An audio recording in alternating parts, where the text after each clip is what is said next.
jamaah, alhamdulillah. Alhamdulillahirrabbilalamin. Buat jamaah yang baru bergabung, hari ini kita sedang membahas tema rindu orang tua sepanjang masa, rindu anak sepenggal saja. Nah yang beda hari ini adalah Masya Allah kita tayang jam 9.30 pagi Ustadz. Dan juga kita tetap mengikuti anjuran pemerintah. Kita tanpa penonton, kita tetap menjaga jarak juga, Masya Allah. Physical distancing. Fisiknya aja yang dibatasi, tapi sosialnya tidak. Karena kita masih menyapa jamaah di rumah. Masya Allah. Dan kita lagi bahas sesuatu yang ternyata itu bukan social distancing. Bukan karena social distancing. walaupun fisiknya menjauh, hatinya mendekat. Masya Allah. Kita lagi bahas apa tuh? Hari ini. Mengenai orang tua kita, Oh, kangen-kangenan Masya sama orang tua kita, sama kangen-kangen. keluarga kita yang ada di kampung. Kalau Mas Sony membuka Ramadannya semalam apa? Malam Aku tadi terawih sama keluarga. orang tua sudah ketemuan? Orang tua nggak bisa ketemu karena aku harus ngejaga jarak dulu juga. Makanya aku juga gitu. sendiri kangen walaupun sama-sama di Jakarta. Tapi aku punya pertanyaan deh sama Ustadz.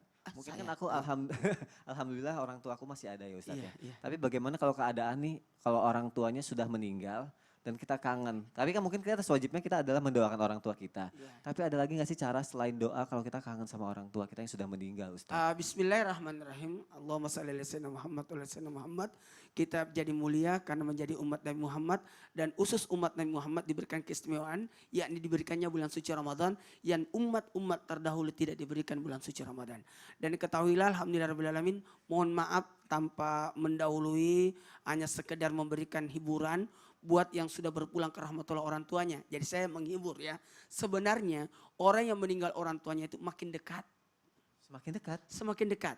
Saya terus terang dulu waktu almarhumah ibunda saya, umi saya masih hidup. Saya harus bolak-balik setiap kali seminggu harus pulang. Saya harus wajibkan diri saya untuk pulang ketemu. Tapi ketika sudah meninggal itu makin dekat. Karena kenapa? Kita masih bisa berbuat baik. Karena jangan kau katakan orang mati itu mati. Mereka cuma pindah alam. Justru mereka makin dekat sebenarnya. Lewat apa? Doa-doa kita. Doa. Jadi ada beberapa yang bisa kita lakukan. Dengan yang pertama, bersedekahlah dengan niat pahala untuk almarhumah. Jadi alto almarhumah. Sebenarnya sedekah yang kau niatkan sedekah buat beliau itu tidak akan mengurangi. Beliau juga dapat, engkau juga dapat. Engkau dapat, dia juga dapat. Jadi apa salahnya sosok mendoakan. Alhamdulillah kita itu di budaya Sulawesi Selatan kalau mau masuk bulan suci Ramadan suruh baca.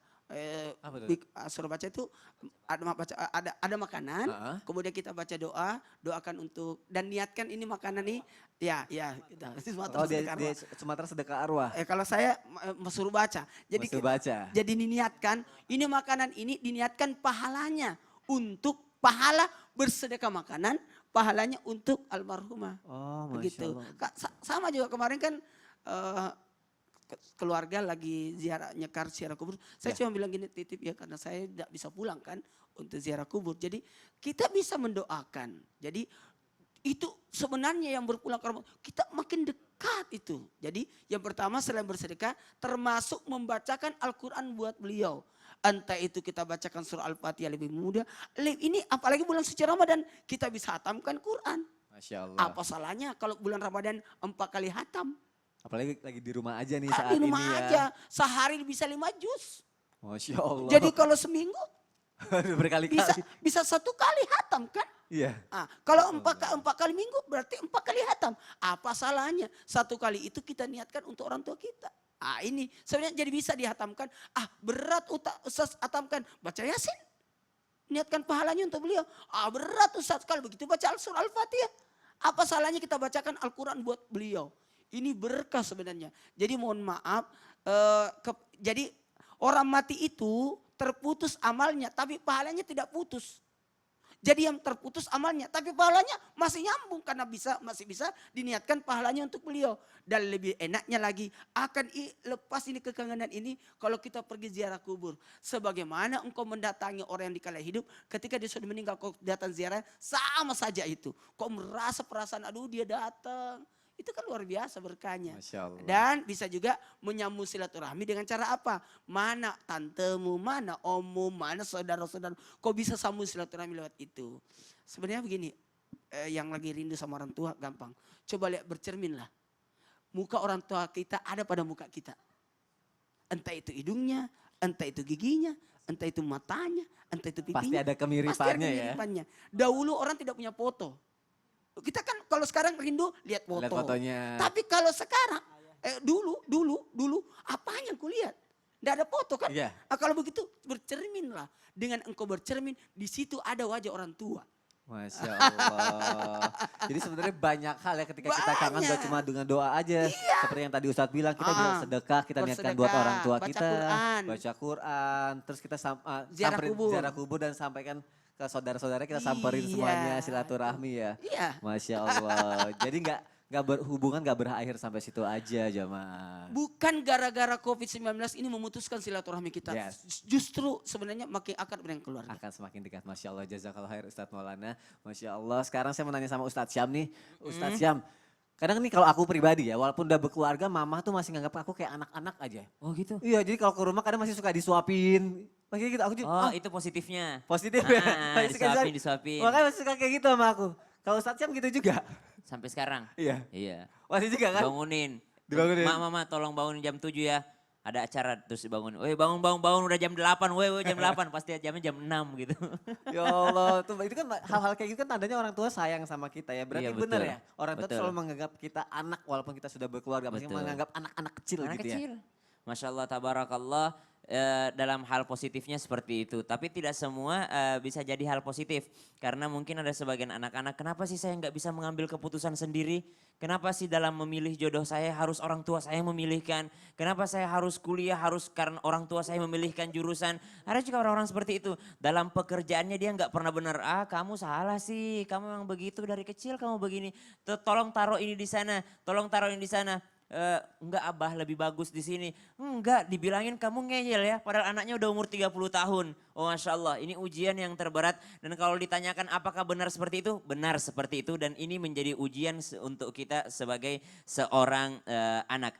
Tahu nggak dalam Al-Quran itu disebutkan begini. Wa qadha rabbuka alla ta'budu illa iyyahu wa bil walidaini ihsana. إما يبلغن عندك الكبر أحدهما أو كلاهما. Allah katakan kalau engkau dapati salah seorang di antaranya atau keduanya berusia lanjut. Saya tanya, Nabil, orang tuanya Nabil itu udah usia lanjut belum? Belum. Tapi kalau Nabil udah umur 20 tahun, 30 tahun, orang tuanya Nabil udah usia lanjut belum? Belum. Nanti umur berapa Nabil baru orang tuanya usia lanjut gitu? Iya, pasti akan berusaha. Pasti akan berusia lanjut. Kalau disebut dalam Al-Quran, kalau engkau dapati orang tuamu berusia lanjut, berarti anaknya sudah dewasa. Maka ujian kita kepada orang tua bukan ketika kita kecil, bukan. Ketika kita sudah dewasa, barulah orang tua menjadi ujian bagi kita. Karena saat itu orang tua akan menganggap anaknya masih kecil. Di saat itu orang tua menganggap anaknya tidak pernah benar karena dia sudah tua, merasa pengalamannya lebih banyak. Maka kata Allah dalam Al-Quran, waqfid janahak gitu. Rendahkan dirimu, rendahkan sayapmu gitu. Kenapa Allah berikan perumpamaan burung? Kenapa Allah katakan rendahkan sayapmu? Karena sebenarnya burung itu mampu terbang tapi dia tidak bisa terbang. Orang kalau sudah dewasa mampu dia lawan orang tuanya. Pendidikannya lebih tinggi daripada ayahnya. Pengalamannya lebih banyak daripada ibunya yang di kampung. Kehebatan, lebih pintar dia daripada orang tuanya. Tapi kata Al-Quran, jadilah seperti burung. Dia mampu untuk terbang tapi dia rendahkan sayapnya. Kau mampu lebih hebat dari orang tuamu. Kau mampu melawan orang tuamu. Bahkan kau mengalahkan mereka. Dari segi otak, dari segi pengalaman, dari segi apapun itu ekonomi. Kau kalahkan mereka. Tapi di hadapan mereka kau tetap anak kecil. Maka kau sabar sama mereka. Fala taqul lahuma uf. Maka jangan pernah kau berkata uf. Tahu nggak dalam bahasa Arab, uf itu bukan uf. Enggak. Uf itu begini, uf itu bisa langsung begini. Uf itu, kamu sih masih kecil anakku, kau tuh nggak tahu apa-apa. Ufnya nggak bilang enggak. Kalau dalam terjemahan Al-Quran kan uf itu jangan kau berkata tidak. Tapi dalam terjemahan bahasa Arab itu uf itu adalah ketika mungkin orang tua kita menganggap kita masih kecil, lalu kita mengatakan, udah deh. Jadi dalam Al-Quran sendiri pun sebenarnya memang ada kata-kata itu ya. Ada Kalau ya? orang itu tetap menganggap kita sebagai anak kecil ya. Diambil daripada perumpamaan karena Al-Quran katakan kalau kau dapati mereka usia lanjut. Berarti kalau saya dapati mereka usia lanjut berarti saya udah dewasa pada saat itu. Ya. Dan orang tua saya masih nganggap saya anak kecil pada saat itu. Dan sampai kapanpun kita tetap harus menghargai orang tua kita Betul. walaupun kita lebih hebat dari lebih Betul. apapun dari orang tua kita. Ada pengalaman Kenapa saya lagi Ustadz Maulana? Kemarin Anwar bareng-bareng sama saya. Abah nanti saya kalau besar menikah enggak? Iya, kamu akan punya keluarga. Berarti Abah sudah kakek. udah lanjut. Jadi maksudnya Iya, sekarang gitu, abahnya udah lanjut. gimana nih? Bentar lagi udah kakek-kakek. Masya Allah. Jamaah, aku punya video buat jamaah yang ada di rumah. Apa tuh? Ada lagi. Kita lihat dulu videonya.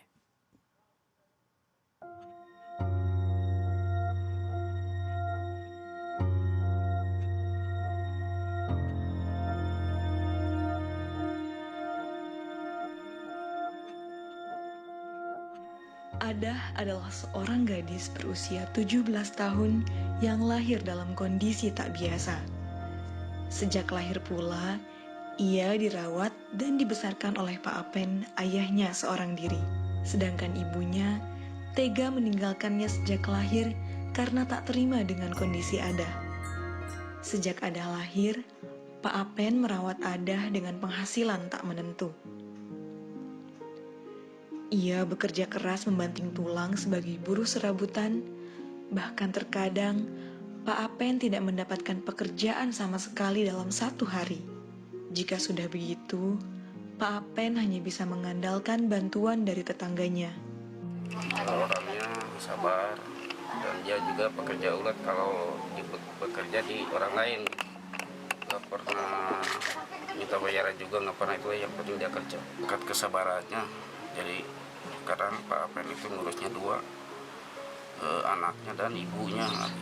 Kalau dia lagi kerja serabutan mungkin ini kadang ditinggal kalau nggak ada ini. Kalau saya mungkin kesabarannya kurang, wasilah ngurus seperti ini. Tapi dia alhamdulillah sabar. Bukan hanya Adah, Pak Apen juga merawat Mak Iin, ibunya yang kini berusia 86 tahun dalam kondisi renta dan tak berdaya. Bilik bambu tempat tinggal mereka menjadi saksi bisu betapa hebatnya perjuangan seorang ayah merawat anak dan ibunya seorang diri. Masya Allah jamaah, di sini kita sama-sama melihat seorang pria yang luar biasa, berhati mulia sekali. Dia membesarkan anaknya yang dari kecil sudah disabilitas dan dia juga harus menghidupi orang tuanya, menjaga orang tuanya sudah sakit-sakitan dan umurnya juga sudah sangat tua sekali. Padahal banyak sekali kalau bisa dibilang kita saja masih punya orang tua mengabaikan orang tua kita nggak peduli, masih nyakitin hati orang tua kita. Atau kita mungkin bisa dibilang menelantarkan anak-anak kita. Berarti itu adalah hati kita keras dong. Nah aku mau nanya sama Ustadz Azhari, ketika hati kita keras seperti itu, ada nggak caranya supaya hati kita bisa menjadi lemah, lembut, bisa menjadi lebih baik lagi Ustadz? Bismillahirrahmanirrahim. Saya bercermin tadi dari video tadi Mas Soni. Ya sama seperti yang disampaikan Pak RW yang ada di video itu. Kalau ini terjadi sama saya mungkin otot sabar saya nggak sesabar Pak Apen tadi. Iya. Ini luar biasa. Mungkin itu juga komentar saya yang sama dengan Pak RW tadi. Ini luar biasa ini. Ya toh? Dia harus merawat anaknya yang disabilitas, seorang wanita remaja usia 17 tahun di mana seorang ayah pada umumnya ingin melihat putrinya yang cantik, tumbuh kembang sempurna seperti anak-anak seusianya di usia 17 tahun itu, tapi dia harus diuji dengan kondisi anak yang sedemikian rupa. Dia harus rawat. Di saat yang sama dia harus rawat juga ibunya yang di usia 80 tahunan itu, luar biasa. Ini luar biasa. Ini luar biasa jihadnya maksud saya. Ini jihad yang Termasuk sebenarnya. jihad ya Ustaz, Ini ya? jihad yang sebenarnya. Ada sahabat yang ingin ikut jihad perang, lapor kepada Nabi, ya Nabi, saya pengen jadi pasukan perang. Kata Nabi, kamu masih punya orang tua enggak? Ya saya masih punya orang tua. Fafihima fajahid. Datengin orang tua kamu, rawat orang tua kamu, berbakti kepadanya, dan itu termasuk berjihad. Kamu seorang mujahid. Apalagi merawat anak, bagian sedekah orang tua kepada anak adalah merawat anaknya. Kita yang punya anak-anak normal saja luar biasa ini sedekah kita ke anak. Apalagi kalau anak yang seperti itu tadi diuji dengan kondisinya yang tidak seperti anak-anak pada lainnya. umumnya. Luar biasa pahala jihadnya beliau itu. Masya Allah. Ini luar biasa. Mas Soni, ini pemirsa yang dimuliakan oleh Allah Subhanahu wa taala. Kata Nabi SAW, tidak ada amal, tidak ada kedurhakaan yang segera dibalas kedurhakaan itu kecuali kedurhakaan kepada orang tua. Sebaliknya berarti mafhum dari hadis itu, tidak ada kebaikan amal soleh yang segera dibalas oleh Allah di dunia, tidak harus tunggu akhirat, kecuali kebaikan kepada orang tua. Gimana cara kita biar lembut hati kita? Bayangkan bahwa orang tua kita dulu merawat kita. Makanya kan bahasa doanya Rabbighfirli wali walidayya warhamhuma kama rabbayani. Kata-kata Rob itu sebenarnya kan Rob itu apa sih? Rob. Ya Rob. Tuhan kan Allah. Tapi kita sematkan predikat Rob itu ke orang tua. Kama rabbayani shaghira, menunjukkan begitu cintanya orang tua kita mendidik kita. Seperti dia itu Tuhan buat kita. Mendidik kita, merawat kita. Kama rabbayani shaghira. Padahal kita bisa ubah diksinya. Kama dabbarani shaghira. Tapi dia pakai kata Rob menunjukkan luar biasa. Nah dengan kita mengingat luar biasanya kasih sayang orang tua kepada kita. Mudah-mudahan lembutlah hati kita kemudian merawat orang tua kita Amin, dengan ya ihsana lebih baik. Nanti kita akan kupas lagi. Nanti akan kita bahas Wabil lagi walidaini jamaah, tapi ihsana, paling enggak insyaallah. yang harus kita lakukan awalnya kita harus membayangi apa yang sudah dilakukan orang tua kita Ya. terhadap kita dulunya dan kita membalasnya dengan ihsana itu mungkin dengan Ihsana. lebih baik lagi nanti. Nanti akan kita bahas lagi jamaah, Masya Allah. Nah sekarang jamaah kita akan ngasih kesempatan ini kita akan jawab pertanyaan jamaah yang ada di rumah yang udah mengirimkan pertanyaan ke media sosial kita. Dan kali ini akan dijawab sama Ustadz Maulana. Ustadz Maulana siap ya? Siap. Masya Allah. Baik ini ada dari Instagram @novi_permatasari. Oh, saya tahu orangnya itu. Namanya saya kayak kenal ya. Ustadz, mama saya sudah meninggal di 2013 lalu. Nah, belum lama ini saya dimimpiin mama saya. Dia bilang katanya ilalangnya tinggi banget, minta dipotongin. Apakah ini sebuah permintaan dari almarhumah ya Ustadz untuk dibersihkan makamnya? Makamnya ada di Jogja dan saya di Jakarta. Saya nggak bisa pulang Ustadz karena peraturan larangan mudik. Saya pengen pulang nengokin makam mama saya. Terus apa nih yang bisa saya lakukan? Itu kalau mimpi itu mungkin ya tadi yang seperti dibilang Iya. pertanda juga gitu. Dan kalau kondisi seperti ini tuh harus kayak gimana kita Ya, Ustaz? gini, sebelum saya bahas buat jamaah Islam Indah bisa merasakan juga yang dirasakan oleh yang nanya tadi Mbak Novi, maaf ya. Kalau memang ada kasus seperti ini, saya di luar mimpi dulu ya. Kayaknya rumputnya udah gede, gampang telepon keluarga. Pergi ke sana Minta bersihkan. tolong. Ya itu yang pertama. Itu simpel Kalau ya, betul. bicara itu. Betul. Tapi kalau berbicara tentang mimpi, sama saya kan enggak bisa. Cobalah lihat-lihat kuburannya mama, umi, kuburannya abah, kuburannya itu tolong dibersihin karena saya enggak sempat pulang kan. Ya. Atau kita bisa menempatkan satu orang untuk bisa jagain kan, bisa. Tapi kalau mimpi berkaitan dengan mimpi, yang pertama coba ingat perasaan yang muncul karena mimpi itu ada 3 sebab. Ada gangguan dari setan, ada petunjuk dari Allah, ada juga karena kebawa perasaan. Bapernya karena dia mungkin saking rindunya sampai masuk ke dalam mimpi. Itu yang pertama. Yang kedua bisa jadi belum bisa menerima kematiannya. Ada orang mimpi terus ketemu orang tuanya yang sudah meninggal. Jangan-jangan kau belum bisa menerima, belum ikhlas. Sehingga engkau teriang-iang terus kayaknya tidak ikhlas. Makanya didatangkan dalam mimpi. Jadi seperti itu. Jadi yang pertama tadi ini mudah-mudahan bukan karena faktor yang tadi disebutkan ya, Ustadz itu mudah-mudahan ya. cuma baper aja. Tapi kalau gangguan setan ini bahaya, bisa jadi kemusyrikan. Nanti kau bawakan aku di kuburanku. Wah itu lebih bahaya lagi. Buatkan seperti ini di kuburanku. Tapi kalau ini kan membersihkan, jadi kita baik sangka aja. Bahwa sebenarnya kan keinginannya untuk datang nyekar. Biasanya setiap mau masuk Ya. Ramadan, dia datang ke sana. Tapi karena posisi seperti itu. Yang kedua adalah tadi ini belum bisa menerima. Yang ketiga. Minta untuk didoakan. Doa itu adalah ungkapan kedekatan kepada Allah. Tapi ingat ya, bukan kita minta di kuburan, tapi minta kepada Allah untuk menyelamatkan, untuk memberikan keringanan. Kalau jadi ini doa itu adalah kedekatan kita kepada Allah. Jadi itu sebab doa inilah semoga orang tua kita diampuni dosanya. Ada nanti orang tua di hari kemudian diangkat derajatnya. Gara-gara apa? Kenapa aku diangkat derajat? Karena permohonan ampunnya anakmu kepada Allah. Untukmu. Jadi seperti itu sebenarnya. Sama juga ini buat kita ini. Kenapa kita bisa duduk seperti ini? Bukan mungkin bisa jadi doa orang tua kita. Masya Allah. Iya bisa jadi doa orang tua kita. Makanya jangan merasa bangga, aku udah ceramah. Oh maaf, bisa jadi itu doa orang tuamu, engkau yang dapat. Masya Iya, Allah. jadi saya mau tanya, Ya. siapa yang menanam itu kelapa? Bukan kita, nenek moyang kita, nenek orang tua tuh nanam kelapa. Kita cuma menerima kelapanya, kayak seperti itu. Dan inilah yang masuk dalam kategori tema kita hari ini, Karena faktor rindu itulah ia menyebabkan sehingga masuk ke dalam mimpi, sehingga berwujud sesuatu jadi pesan-pesan. Masya Cuma Allah. Mbak Nopi yang nonton, Ya. tolong jangan dibawa kepada sesuatu yang Semoga ini buruk. cuma kangen biasa aja. Iya. Tapi sebenarnya kata Ustadz Maulana, kita Iya. bisa minta tolong saudara kita yang di sana untuk motongin dulu. Selesai rumputnya, perkara itu. Ya kan? Atau doain, atau sedekah seperti yang tadi Ustadz Iya. bilang. Banyak caranya supaya kita Iya, tetap banyak sebenarnya. terhubung dengan orang tua kita. Masya Allah. Kalau untuk Ustadz Azhari nggak apa-apa ya kalau misalnya jawab pertanyaan dari media sosial ya? Boleh. Gak apa-apa insya ya? Allah. Siap. Baik, langsung aja. Ini dari @sotrue AF. Ustadz, ibu saya lagi sakit dan sekarang dirawat di rumah sakit di kampung halaman. Nah, ibu saya pasti kangen banget sama saya dan kakak-kakak saya. Pengen banget ketemu. Tapi kita nggak berani pulang di tengah pandemi kayak sekarang. Dan sakitnya ibu akan hilang setelah ketemu dengan saya dan kakak-kakak saya. Apakah saya dan kakak-kakak saya berdosa, Ustadz, nggak turutin kemauan ibu saya untuk bertemu dengan kita?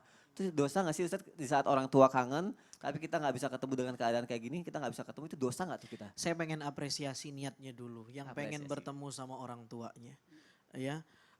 Tapi apa yakin dengan kita pulang ibu jadi sehat? Jangan-jangan kita pulang bawa penyakit, ibu makin sakit. Itu harus dipikirkan juga ya Ya Ustadz la ya. darara wa la dirara. Jangan memberi mudarat kepada diri sendiri dan jangan memberi mudarat kepada orang lain. Jadi benar himbauan pemerintah hari-hari ini adalah salah satu bentuk kasih sayang kita kepada keluarga adalah untuk tidak pulang kampung atau mudik hari-hari ini. Ya. Jadi jangan. Ya kan udah ada, kita bisa video call. Atau, tapi Ustadz aku biasanya tuh pulang bawa baju lebaran buat ayah, buat ibu kan bisa dipaketin. Bisa diminta nomor rekeningnya kata Ustadz Maulana tadi. Iya itu PR banget buat saya tuh. Pokoknya Ya. nggak usah mempersulit keadaan lah ya Ustadz ya. Iya, insya Allah sembuh ibunya. Insya Allah sembuh. Itu resep dan dosisnya langsung dari Ustadz Maulana. Jadi kalau mau sembuh ibunya, minta nomor rekeningnya, transfer yang banyak. Ya Ustadz ya. Ya nanti kalau kita pulang repot. Iya. Kita masuk ODP, lalu kemudian kita 14 hari di-break lagi di sana. 14 hari. Dikarantina 14 hari dulu. nggak ketemu juga sama orang tua. Iya kalau beneran sehat. Kalau sakit Wah. diisolasi lagi. Repot. Jadi jangan memberi mudarat kepada orang lain atas kehadiran kita. Itu dalil yang paling tepat lah hari ini. Pokoknya beliau- uang tiket PP, Nah, uang transfer perjalanan, saja. transfer aja semua. Transfer aja. Karena beliau takut dosa Ustadz sebenarnya, tapi Iya. enggak lah ya sebenarnya. Enggak ya. lah, iya kasih pengertian ke orang tua pelan-pelan. Ya bukan aku tuh nggak pulang mah bukan nggak rindu, kangen, siapa sih yang nggak kangen. Tapi gimana lagi kondisinya. Tapi mah boleh tahu nomor rekeningnya, pasti mah ya semangat itu. Ujung-ujungnya balik lagi ke situ. Iya. Tadi Mama sudah kirim nomor rekening. Saya belum minta. Tapi kayaknya belum saya minta sudah dikirim itu kayaknya. Ya. Jadi Mas Soni itu luar biasa. Kerinduan pada orang tua itu salah satu amal saleh. Dan membuatnya menangis kata Nabi SAW itu termasuk minal uquq, salah satu kedurhakaan. Kecuali menangisnya karena terharu. Dia senang dengan kita. Bahagia, menangis bahagia. Nah itu tidak al-uquq, tidak berdosa. Tapi kalau dia menangis, oh itu kita berdosa sekali. Jadi kasih pemahaman ke orang tua kita, bukannya kita nggak kangen, bukannya kita nggak rindu, tapi kondisinya yang seperti ini. Itu cara yang terbaik barangkali. Dan selain itu juga kita harus tetap Vintage ya, teleponan, telepon, video video callan, call. lain-lain sebagainya. itu. Oh, semoga orang tuanya ngerti ya. Mungkin karena di saat kayak gini bukan cuma Mbak aja nih yang nggak bisa pulang, tapi banyak lagi hampir seluruh dunia kangen pengen ketemu sama keluarganya. Tapi memang terbatas dengan adanya keadaan seperti ini gitu. Sebenarnya kita tuh kangen banget. Kangen, aku juga kangen. masakannya. Nah itu dia. Iya toh? Bener gak? Iya. Masakannya lah. Masakannya di saat kalau soalnya jauh di Medan. Masakan Medan saya- enak-enak. Tapi saya tahu itu. Apa lagi Tapi Ustaz? untung kangennya saya itu masih terobati. Masakan istri saya mirip. Oh Masya Allah. Baik jamaah kita akan kembali lagi setelah yang satu ini. Tapi aku mau ngingetin lagi nih jamaah. Kita terus doakan saudara-saudara kita. Semoga wabah ini segera berakhir. Kita bisa berkumpul lagi sama saudara-saudara kita. Sama keluarga kita, sama orang yang kita sayang. Dan satu lagi info penting. Mulai hari ini Islam itu Indah akan tayang setiap jam 9.30 pagi waktu Indonesia Barat. Jadi Selama bulan suci selama Ramadan. bulan suci Ramadan. Dan ada satu lagi Ramadan I'm in Love. Setiap hari menjelang berbuka puasa bersama keluarga Habib Usman bin Yahya dan Kartika Putri. Jadi tonton terus Trans TV, tonton terus Islam itu Indah dan jangan kemana-mana tetap di Islam itu Indah. Jamaah, oh jamaah, alhamdulillah.